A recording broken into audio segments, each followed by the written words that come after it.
स्वागत है दोस्तों आप सभी का यूट्यूब चैनल पीटीआर एकेडमी में।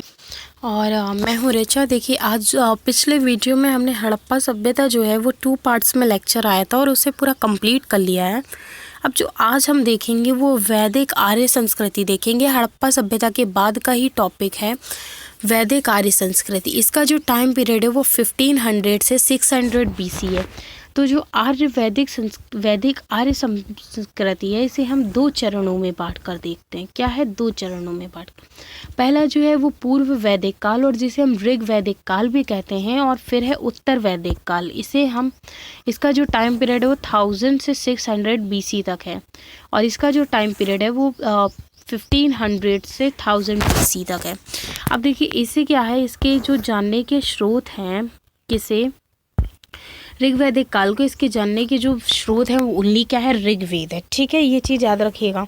और कहाँ से मिलता है, पुरातत्व के द्वारा मिलता है, जहाँ से क्या है उसी से क्या है एक गेरुआ रंगीन क्या है मृद भांड मिला है।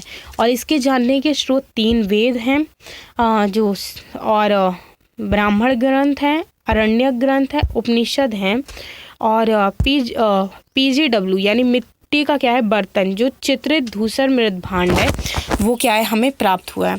उसके बाद हम देखिए पूर्व वैदिक काल ऋग्वैदिक काल देखेंगे। ये क्या है 1500 से 1000 बीसी तक होता है। इसमें हम आर्य समस्या एवं पहचान देखेंगे, फिर इनके स्रोत देखेंगे और ऋग्वेद से क्या है परिचय देखेंगे। उसके बाद भारत में आर्यों का निवास स्थान देखेंगे। उसके बाद सामाजिक जीवन, राजनीतिक जीवन, आर्थिक जीवन और फिर धार्मिक जीवन। तो चलिए एक एक करके देखिए क्या है। यहाँ अगर हम देखें तो ये तुर्की था, ये इराक था, ये ईरान है। तो यहाँ से क्या है तुर्की से क्या है बोगज कोई अभिलेख मिला है जिसमें इंद्र, मित्र, वरुण और नासत्य क्या है बने हुए हैं। और यहाँ से क्या है 2 अभिलेख मिले हैं इराक से, एक 2200 बीसी में और एक 1600 बीसी में। और ईरान से जो जेंद अविस्ता वो मिला है जो कि 1400 बीसी में। उसके बाद देखिए हमें यहाँ से क्या है कुछ पूर्वी यूरोप से एक होमर लेखक हैं, इन्होंने क्या है इलियड और ओडिसी क्या है 2 किताबें लिखी थी। उसके बाद कजाकिस्तान से ये क्या है ये सिंधु नदी है, यहाँ से हमें क्या है कजाकिस्तान से खुदाई हुई है और हमें यहाँ से क्या है ऋग्वेद मिला है। तो ये कुछ चीज़ें देखिए। ये क्या था ये फर्स्ट पेज था जो मुझसे गलती से लास्ट पेज में ऐड हो गया है। अब हम स्टार्टिंग से देखते हैं। तो जब मैं आपको PDF अपलोड करूँगी, जब आप PDF देखिएगा तो जो लास्ट पेज है उसे आपको फर्स्ट में पढ़ना है और फिर वही स्टार्टिंग से सारी चीज़ें हैं। तो चलिए फिर हम अब यहाँ से स्टार्ट करते हैं। आर्य समस्या की पहचान एवं निवास स्थान।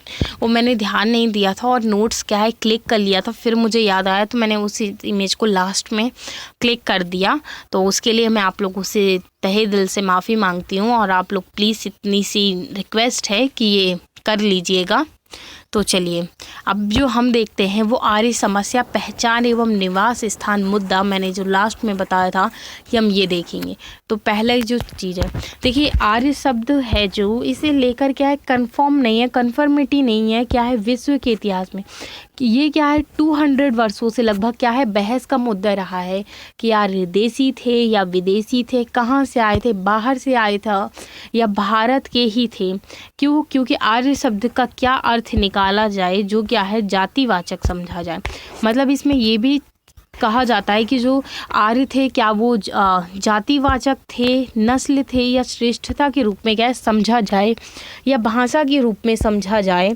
इसमें क्या है काफ़ी विद्वानों में द्वंद्व रहा है। मतलब वो आर्यों को ये नहीं अभी तक समझ पाए कि उन्हें क्या है भाषा के आधार पर समझा जाए, जातिवाचक के रूप में समझा जाए यानी जाति के रूप में समझा जाए, या भाषा के रूप में समझा जाए, या फिर नस्ल के रूप में या श्रेष्ठता के रूप में किस चीज़ में रूप में समझा जाए। ये लगभग विद्वानों में 200 सालों से क्या है द्वंद्व बना हुआ है लोगों में क्या है।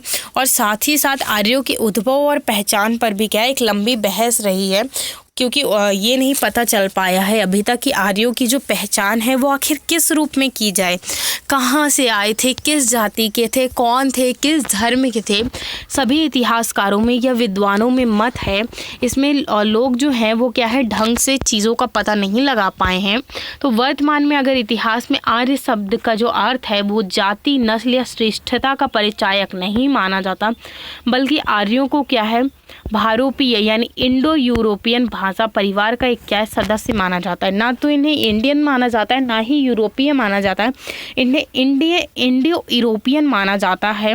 तो इंडो यूरोपियन भाषा का परिवार का क्या है एक सदस्य टाइप माना जाता है कि ये जो थे वो क्या थे देसी भी थे और विदेशी भी थे, क्योंकि इनकी जो सभ्यताएं हैं वो लगभग क्या है हमें हर चीज़ में मिलती है। अतः आर्य वह थे, यानी अगर आर्यों की आपको पहचान पूछी जाए तो आर्यों को क्या है इंडो यूरोपियन भाषा के परिवार का क्या है एक सदस्य माना जाता है, जो लगभग क्या है 1500 बीसी पूर्व एवं आसपास में क्या है आज के पश्चिमी एशिया, मध्य एशिया एवं पूर्वी यूरोप, ईरान तथा भारत आदि क्षेत्रों में फैले हुए थे।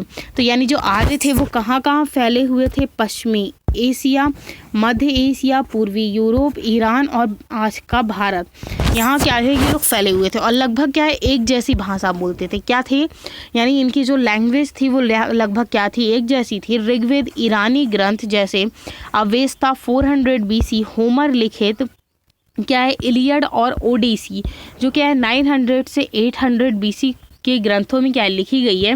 तो इनमें क्या है एक जैसी भाषा विभिन्न जंतु, पादपों, सगे संबंधियों तथा देवी देवताओं के लिए मिलता है। ये कुछ इनके साक्ष्य हैं जो क्या है हमें प्राप्त होते हैं। उसके बाद आधुनिक समय में क्या है अगर पुरातत्ववादियों की खुदाई तथा अभिलेखों के प्रमाण भी जो हैं, यानी जो आधुनिक समय में कई पुरातात्विक स्थलों से क्या है खुदाई वगैरह की गई है, अभिलेख जो मिले हैं, उससे क्या है इनसे यही चीज़ पता चलता है कि ये काफ़ी बड़े एरिया में फैले हुए थे, जिन्हें क्या है आद्रोनोव संस्कृति यानी कैस्पियन तथा यूराल के बीच के का क्षेत्र, जिसे क्या है कजाकिस्तान, मध्य एशिया, आद्रोनोव संस्कृति इराक के 2 अभिलेख तथा टर्की एशिया माइनर से क्या है प्राप्त, यानी 1400 बीसी में क्या है जो टर्की से एशिया माइनर क्या होता है प्राप्त होता है, उसमें क्या है बोगज कोई अभिलेख जो मिलता है उस पर क्या है इस बात पर क्या पड़ता है प्रकाश पड़ता है। उसके बाद देखिए जो नेक्स्ट है वो क्या है आर्यों की पहचान। उसके बाद आर्यों की पहचान किस रूप में की जाती है, चलिए इसे देख लेते हैं। तो आर्यों की जो पहचान है वो क्या है, आर्यों की पहचान मैंने वही बताई कि कई सारी चीज़ों के साथ देखकर जोड़ी जाती है। आर्यों की उत्पत्ति के बारे में क्या है हमारे पास जो साक्ष्य है वो ढंग से नहीं है, तो कुछ चीज़ों के साथ जोड़कर देखा जाता है। जैसे घोड़े का प्रयोग के साथ इन्हें जोड़कर देखा जाता है, युद्ध रथ का प्रयोग देखा जाता है और आरे वाले पहिए का प्रयोग के रूप में देखा जाता है। जो हड़प्पा में भी क्या है पहिए का प्रयोग है, लेकिन वहाँ ठोस पहिया है, आरा वाला नहीं है। मतलब यानी ये जो हड़प्पा सभ्यता में मैंने पहिया का इस्तेमाल बताया था वो क्या था आरे वाला पहिया नहीं था, बल्कि क्या था ठोस पहिया था।